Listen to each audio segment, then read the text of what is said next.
Good morning and welcome back to day 167 of our 365 days with the Bible. At the moment we are looking at those parts of the Old Testament which try to soften or change people's view about the nature of God. And at the moment we're looking at the book of Job.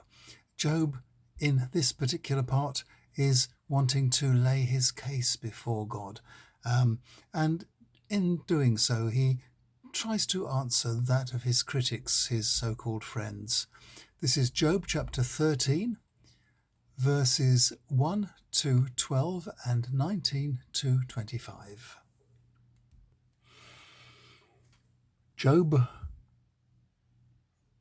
replies to Zophar, "I've heard all your arguments already, and I get them. I am in no way your inferior. I understand it all as well as you do. I'm not disagreeing with you. It's against God that I'm arguing my case.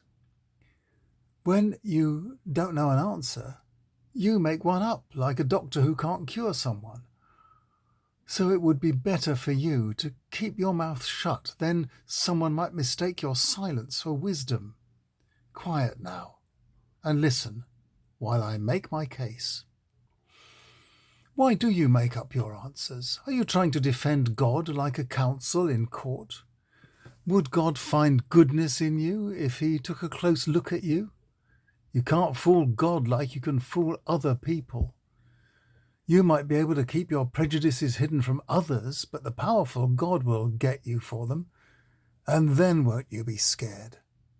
The proverbs you quote at me will be useless as ashes, and your arguments crumble like clay." Then Job speaks directly to God. "God, are you coming to accuse me? I'm right here, ready to keep my mouth shut, ready to die if you come. I only want to ask for a couple of things. If you agree to them, I won't hide from you.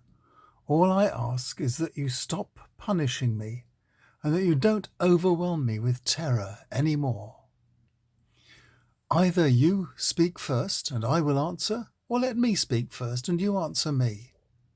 Tell me my sins, list the wrongs I have done, the crimes I'm being charged with. Stop avoiding me or treating me like an enemy. Are you trying to intimidate me? I'm of no importance, just a leaf, a bit of rubble, a straw." At least one commentator regards this passage as the Magna Carta of religious freedom. Job's friends, his critics, are stuck in a primitive mode of thinking. He criticizes them for trying to defend their idea of God against the real God. How would they like it if God took a look? How would they like it if God took a close look at them and their motivation? It would terrify them. Is that why they keep trying to defend God against Job's accusations of injustice? Job is telling them not only that they are at least as sinful as he is, but also that he has had enough of them using empty religious and moral phrases against him, phrases that they have never really thought about deeply, using them just because it is what everyone expects and seems the proper orthodox thing to do.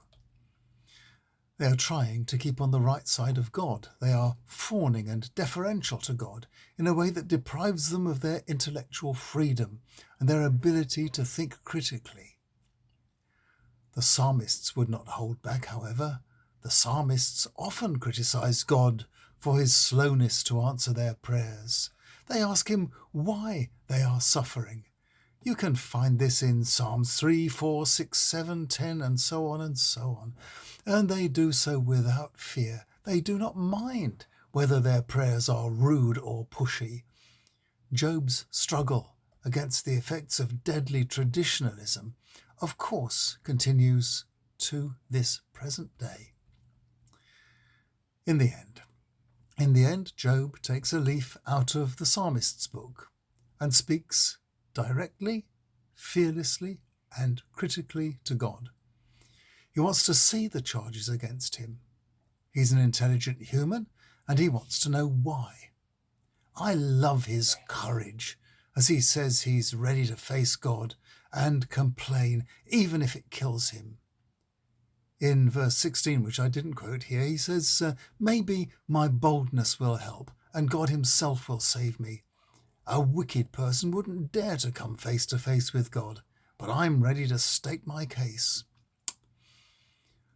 From a rebellious and resentful Job in chapters 9 and 10, now in chapter 13, we see a secure and hopeful Job, confident at last that God will recognize him as the just man he is, and willing to risk his life to prove it.